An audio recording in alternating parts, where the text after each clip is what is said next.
app. We have an app called CLF Quest. Whoops. I got to just move over a minute. Is that what I did? I lost my signal. There we go.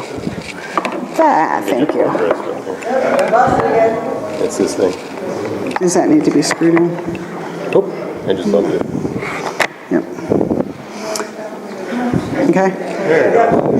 All right, so we have this app. This is called CLF Quest.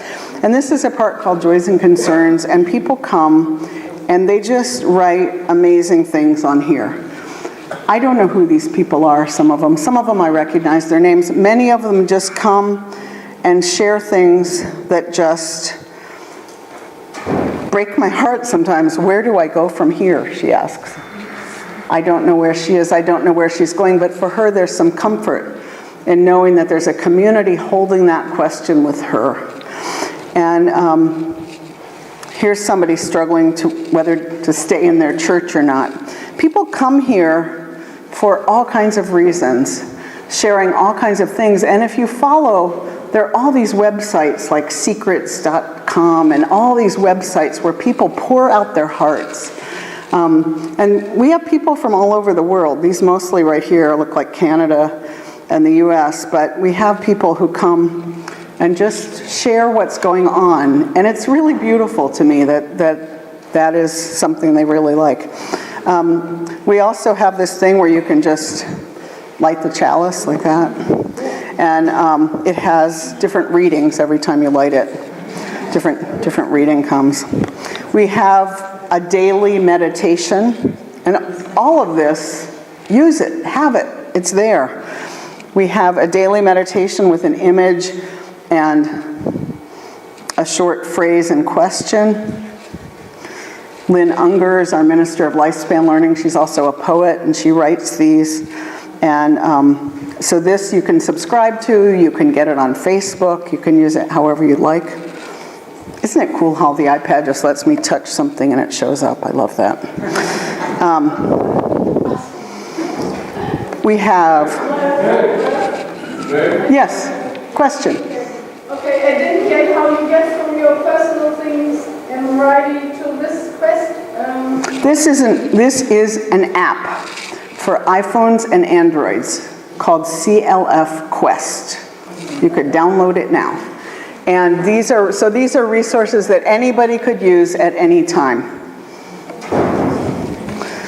So we have Quest monthly. It's Worship Magazine. This month's is on grieving, and here you can listen to podcasts of that.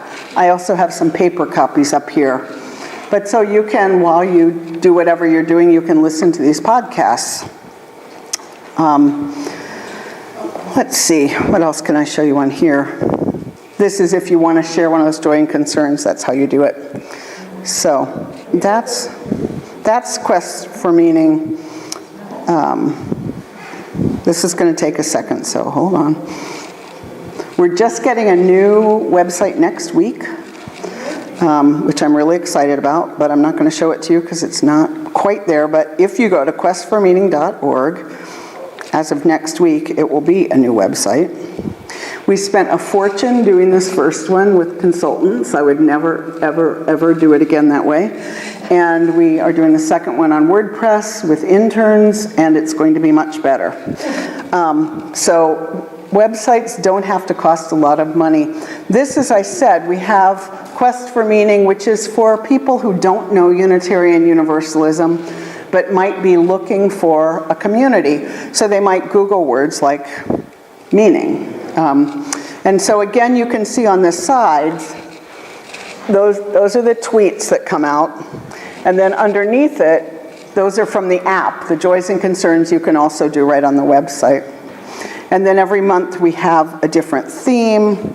We have videos, we have blogs, we have a military ministry, because a number of our people are in the military, prison ministry. We have a lot of family resources. And I know that there are parents here, especially at-large parents. So there are... Uh-oh, what did I do? That's weird.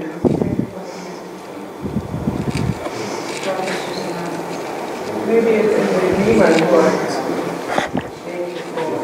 What did I do? What? If you just touch it, is it gonna come back? What do you think I did?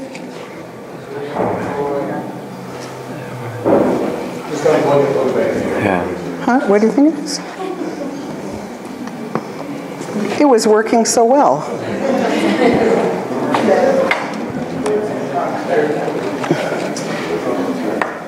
There we go.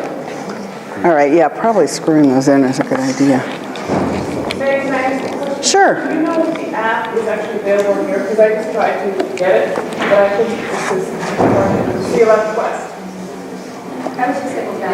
Did you just download it? It drives me crazy. Sometimes it shows up and sometimes it doesn't. It should be here though. I had it that was Quest for Meeting CLS. So Okay.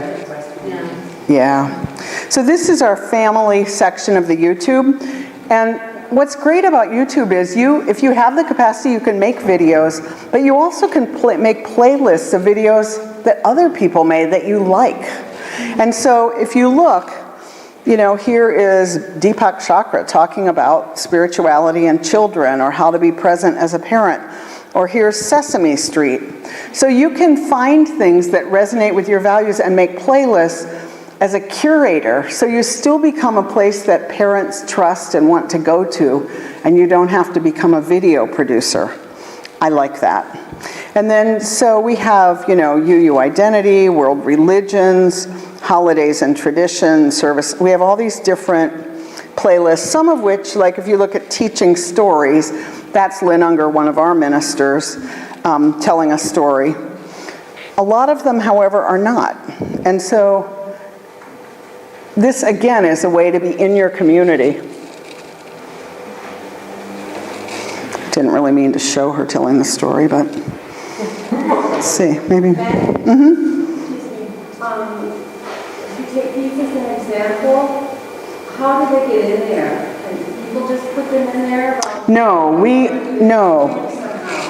we curate. In other words, people might say to us, here's a really good video, and we look at it to see, say it's about Easter. Theologically, do we agree with it? Would it say Jesus Christ is the only Lord and Savior? We wouldn't put it up. So we find materials that resonate with us, made by other religions, made by secular groups. So I'm not going to do that. It seems like it's just too much going on in the room with. Let's see.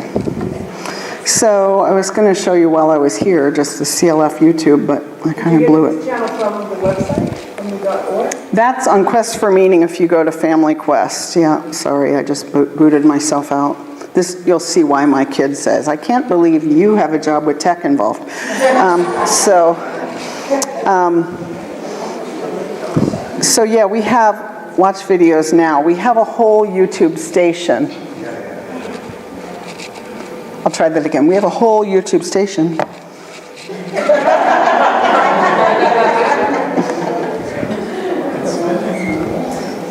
All right, I'll open you in a new tab if that's what you want. I think it's just slowed down. It's just slowed down. But so we put our own worship services, if you can't come in real time, as playlists on YouTube too, so that anytime you want, you can come. And we just this month switched platforms for our worship services, which are now on Adobe Connect. They were on live stream. And Adobe Connect, once we learn how to use it well, allows us to both just film live and to have videos. And once we figure it out, people can break into small groups and talk to each other. So it'll be a way, say if Europeans wanted to meet after worship and talk to each other, they could do that in real time. This website is not available. Come on. It'll come. But I know that all of you are small groups and may feel like we're already barely functioning doing what we do. But I'm suggesting this as a kind of simultaneous translation that can go on. And so what you do is find people who love different things. There are people who love video. Well, maybe not right now, but there are people who love different social media platforms. And so be sure, always to have somebody who loves it in the forefront. We also use Facebook not only for, we have a page where we share information or put our daily meditation, then we have a whole lot of Facebook groups. So we have a group for people to reflect on our monthly theme, because every month we have a different theme. We have a group for people who are grieving. We have a group for people who are military. We have a group for people who are families of prisoners.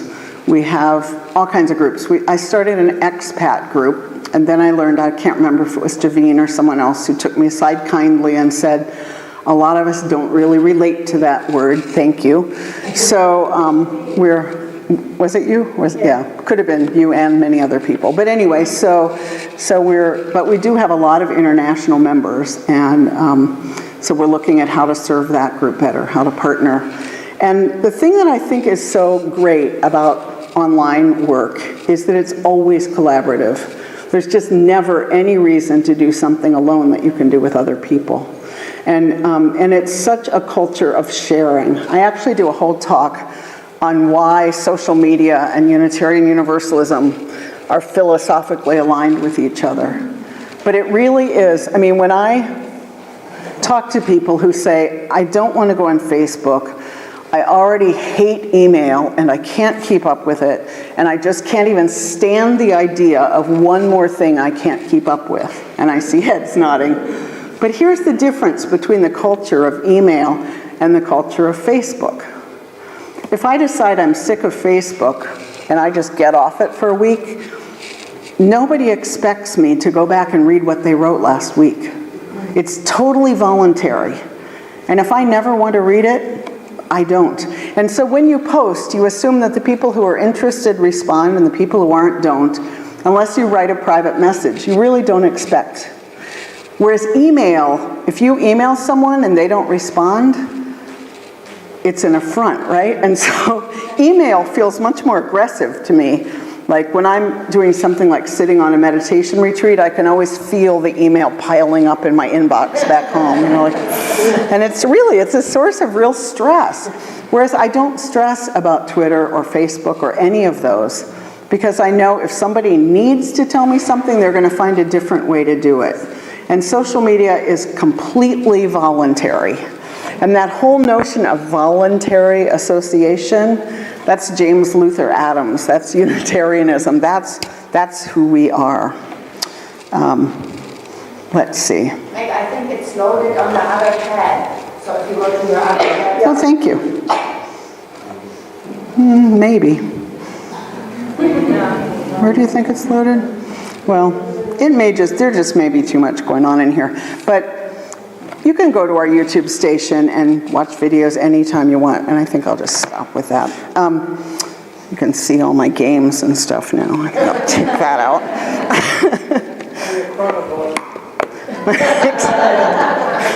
Yeah. So though I do online ministry and I deeply believe in it, I also really believe that nothing replaces face-to-face gatherings.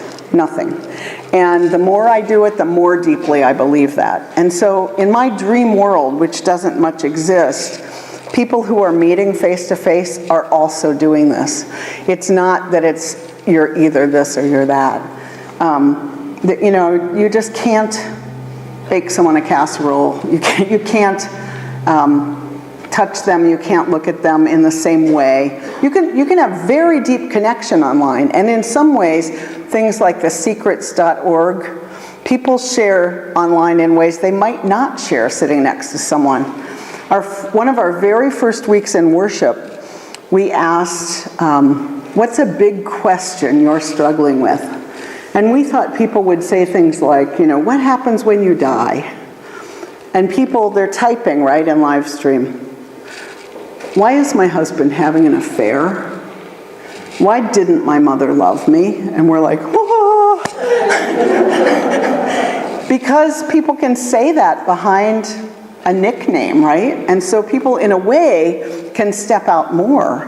And so I think both and are really, really important, giving people every different way to be in touch. And so I think one of the questions that we're all struggling with is capacity. You know, I've worked now for 4 years trying to find congregations to partner with CLF. And the large churches who have the staff usually, they're all into their own universes. They just kind of have, you know, they have going on what they have going on. And most of them don't look aside. They're just running full speed ahead. The middle-sized ones want to do it because they're, you know, they're in the in-between, but they have these tiny staffs that are just, you know, can barely make it. And the small ones, you know, it's, you know, volunteer-led mostly, and people are working really hard, but I actually have come to think that the small ones might bear a lot of possibility for this, because really a couple of people can do a lot online, and nobody needs to know that it's a couple of people if you're curating. So I just showed you great sites. You're welcome to curate from those. You're welcome to create a YouTube station that just borrows heavily from ours, because we already spent a whole lot of time doing that. We would like credit, you know, from the CLF playlist, that's fine, or just link to CLF playlists on your site. But everyone's starting to look glazed. I can see it in you, please. Don't make me do something else. To me, it all comes down to the message that we've got, and that's why I start there. And that's why I hope you start there, is that there's something so precious that needs to be shared. So I'm going to stop my CLF little commercial there and move into a time of conversation about anything. And I'm going to use a mic.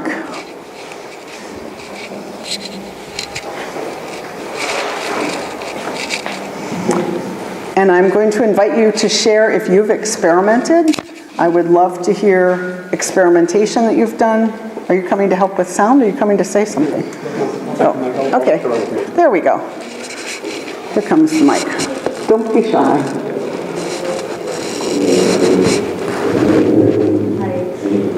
And say your name and where you're from, too, so we get to know you a bit. Oh. Thank you. I'm Beata from Dorset, North Düsseldorf. I understand from Javine, who I follow on Facebook, that she's very active with the CLF. I understand that there is a Sunday service. And I guess my question is, how do I get motivated? I don't have any problem getting out of bed on a Sunday morning to go to church. Why do I have such a problem getting out of bed on a Sunday morning to tune into the CLF Sunday service? What will help me get over that mountain? Yeah. You know, what's the difference? What's in your experience? Yeah. Well, we don't meet on Sunday morning. That's one difference. Even in Europe with time changes, we have two services. One is Sunday evening, 8 o'clock Eastern time, which would be the middle of the night here. And the other, and it really was for Europeans, is at 1:30 in the afternoon Eastern time on Monday. So that would be Monday after work, basically. And that's when most of the Europeans come, is to the Monday one. We had one, Asians asked us to do one early in the morning on Monday for them, and none of them came. And so, I mean, they came a little, but so we thought, you know, it's really early for us, so we stopped that one. But if you already are getting what you need by going to church on Sunday morning, you might not want to come again. On the other hand, if there are times when you're traveling, when you are in the hospital, I'm not near a congregation now. You're not near a congregation. This is actually So you used to get up and go to church and you didn't have a problem. Yeah. And is it a technological block for you? So you're not, because a lot of people just, the idea of technology is just frightening. No, I guess just the sense that when I go to church on Sunday, there are people who... Okay. Yeah, give her the mic. When I go to church on a Sunday, I know that there's people who, you know, a few of them are waiting for me to come, or I'm some form participating by playing music or reading something or whatever. So I guess that's the part that's missing for me, where's my participation, or even my recognition for being alive, breathing. Doesn't matter that I'm there. Yes. Okay, so Javine, would you like to answer that instead of me? Because I can give my opinion, but... Because I People say a lot. I know a lot of the people, and new people come and like you say, I'm Beata or whatever, and people go, oh, welcome Beata, and then when I've been away for a few weeks, people say, oh, missed you, glad to have you back. So you do get, with the chat going alongside it, you do get the feeling that people notice whether you're there and care.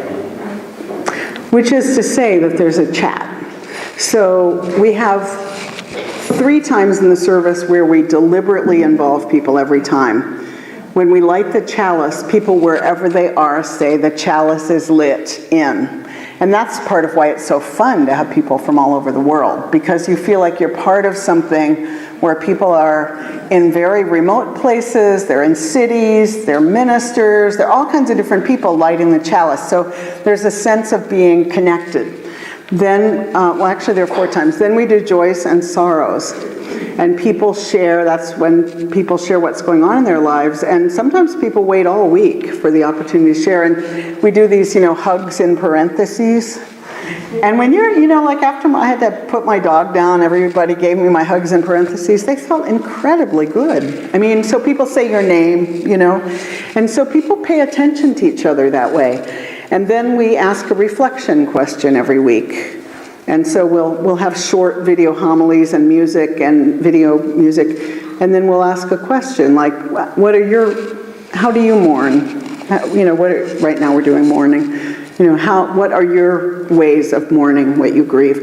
And then people share, and they say, oh, what a good idea, I never thought of that. And then sometimes people share all through the homilies, which, as the person giving them, is a little depressing sometimes, but it's real. It's how people's minds are wandering everywhere, but hopefully they're talking about something about the homily and not saying, I'm really hungry, I wonder what I'll have for dinner or something like that.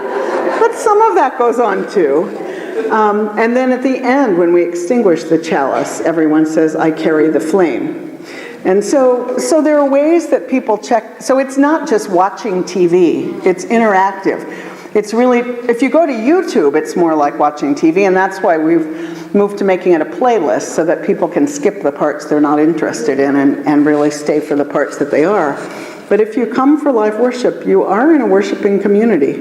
And as Javine says, we notice when people aren't there, and we're thrilled when they come back, and we're excited when new people come and where they are, and so there's a real sense of connection. There really is. It's not for everyone, but it is a different way to worship. There are also churches that broadcast their services. Tulsa, Oklahoma does that. You can watch their whole service. And some others. And that's a different experience. Then you watch the heads of people watching, and some people like that better, especially if you're connected to that congregation. And some people don't. But ours are really designed for the people who are watching it by themselves. I'm Roy Eucharist from here. I like your comments about language and words and what they mean in different languages, because I'd say 90% of the people I meet are Unitarians, but as soon as I use the R word, it's a complete turn-off. They think they're Jehovah's Witness or their experience in the Catholic Church.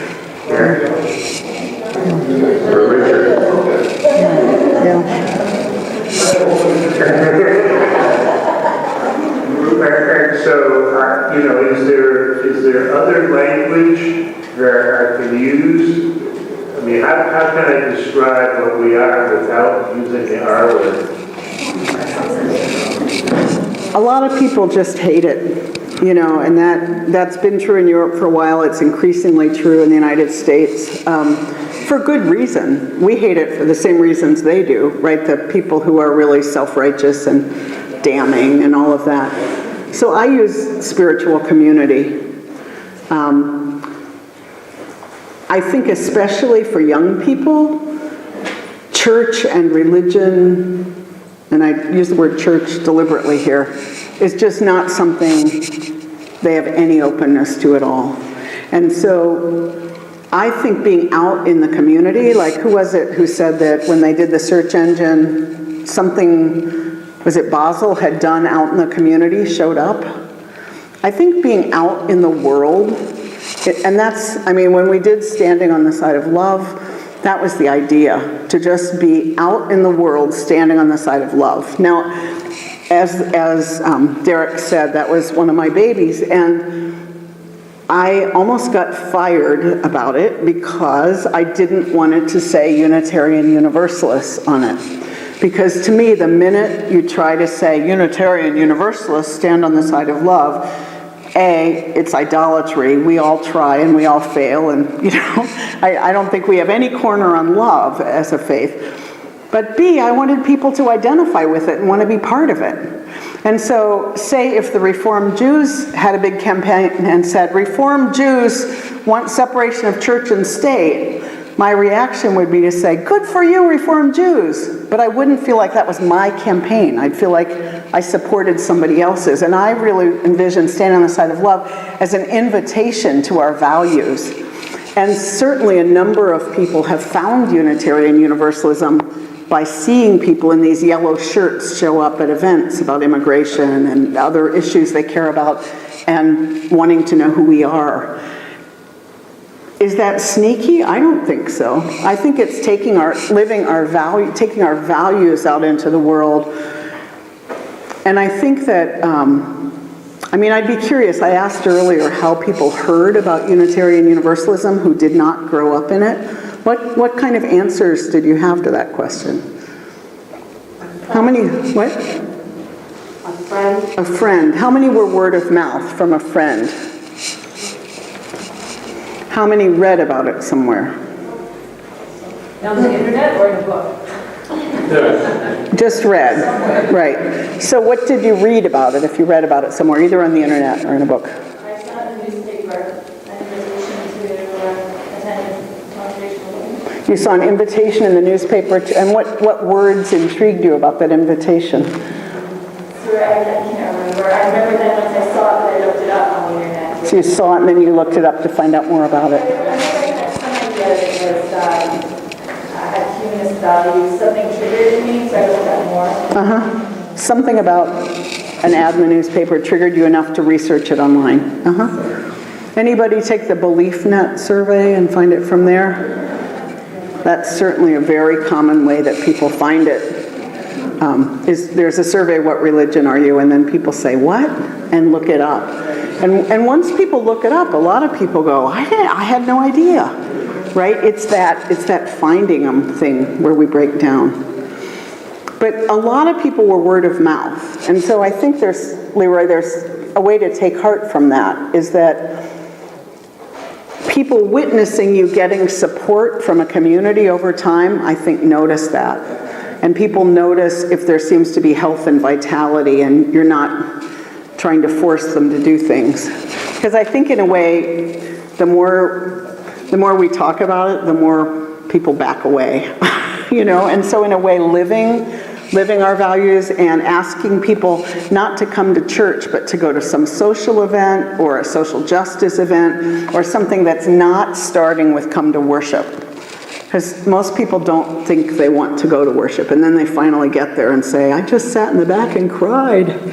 But it's just too scary of a concept because so many people have been so abused by the whole notion. So. I really appreciate, I'm Kim, and I live in the Netherlands. I really appreciate the resources that you brought to us today, because I think that there's, just monumental potential with that. On the flip side of that, on face-to-face kinds of meetings and congregations, a lot of us face a lot of challenges geographically, so this is something get really to help us circumvent that. But I see a problem, and I kind of feel like it's an elephant in the room kind of problem. You began by talking about how to attract people and illuminate who we are, to garner interest and bring people together. But I find us having problems sustaining people coming and staying. And I think that there's a dichotomy that happens that works against us. We are attracted to common thought and people that we share values with and the rituals surrounding our weekends and our retreats. But at the same time, people come and they don't necessarily stay. I think very few people stay long term. And I question why that is. And sometimes I think it's bureaucracy. I've been a part of very small fellowships that sort of suck the lifeblood out of you because there's so much to do and there's so few people to share that burden. But also I think that your talk is refreshing because it's newness, it's progression, it's evolution. But I find in a lot of different fellowships there is a resistance to really evolving. And we do it this way because we've always done it this way, or this particular criteria is established years in advance and it's not open for discussion. And I think that we have to move beyond that and examine what the deterrents are and why people don't stick around. Thank you for that, and it is naming something really huge, and I appreciate your honesty. That's sadly very true. And I think when I was saying that about not wanting to do things unless we thought we could do them perfectly, that's part of what I'm talking about. We really have to, I'm just going to say it this way, embrace failure. We really have to embrace our vulnerability in a way that we're not trying to macro control everything. You know, like, I mean, I'll use an example. Last year I agreed to do this worship service on the plenary stage at General Assembly, and they wanted me to submit every word that was going to be said by like April, so that some people could look at it and make sure I wasn't going to oppress anybody. And I said, if you're trying to move towards multiculturalism, you are taking giant steps backwards. This kind of control does not lead to safety for anyone. And I think that urge to believe that if we just work hard enough, everything will work fine, empowers people to strangle the life. Just strangle the life. And so my philosophy is social media is new, untested, a place to explore. And perhaps it will lead congregational cultures to let go a little bit too, because it is something new to do, where there isn't Edith who's done it for 32 years and it has to be done Edith's way or you don't do it, you know. And she's dead, so I can use her name now. But you know who I mean. You all know Edith. And so I think it can be a way to open the door, but until we can let go of trying to be perfect and really just muddle around together. I mean, look at total tech failure here. Did anyone die? No. I mean, it's just life. So I think to just look at life like it's going to be like that opens doors. And really, with my interns, we have 8 learning fellows at the CLF. It's a real learning environment. Every week, one of our questions in theological reflection, how did you fail this week? And if you didn't fail, you didn't take any risks. So go back and try again until you fail at something. Right? Because how else are you going to learn? Kids don't just get up and start walking around. They stumble around. So I think that, to me, that's the main cultural barrier that manifests in just little weird control fiefdoms. Okay, back there. For the second last question of the morning. Hello, can you hear me? Beth O'Connell from Paris. The one thought that came up for me in creating some of these sites and apps that you've created and people going online and sharing, is there any follow-up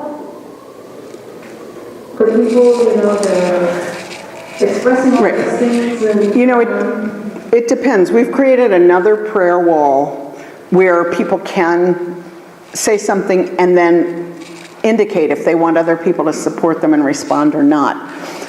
Actually, people seem to like sharing where no one's going to mess with them. I mean, they really do seem to feel like Just leave me alone. And I know sometimes on Facebook I've gotten advice, when I've just posted something because my kid was on my nerves or something, and all these people want to give me advice about parenting, and I'm like, did I ask for that? So now I'm like, don't give me advice. I'm just complaining here, or whatever. So I think sometimes people want follow-up and sometimes people don't. Now, we had to, in our Facebook groups, we have a covenant of what you can and can't say there, right? So that it's a safe environment, safe-ish.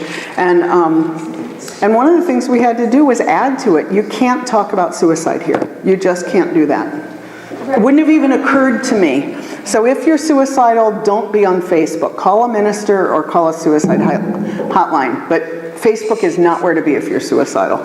So there are edges to this. And I met somebody who's designed an app that colleges use in the US for people who are suicidal, because the colleges, this is so horrible, don't want to know about it. Because if they know about it, they are legally responsible. So they don't want to hear about it if the kids on their campus are suicidal. So she's developed an app. I mean, we're in uncharted territory here, and there are real dangers. We're a group, too. We're not just individuals sharing on Facebook. And where we created the site, we're a group. Right. Inviting people in. Right. So the people that are coming in. So you have a covenant in a group, and you say, to come into this group, you treat other people with respect, you listen to ideas different from your own, so we spell all of that out. And that's part of what it means to join that group. For the groups. For the page, I mean, people don't usually put on a giant page if they're in crisis. One more, I guess. I just wanted to ask about the difference that a minister makes in this sort of social media. In the past, we had a series of visiting ministers. There's really no one person who is with us all the time, as there would be in your Church of the Larger Fellowship. How do you see a fellowship like ours best utilizing visiting ministers? How to best utilize visiting ministers online. But I'm going to amend that to also be how to utilize the ministry that's going on among the non-ordained people. We were saying that a lot of people don't care about church, and they don't care about ministers either.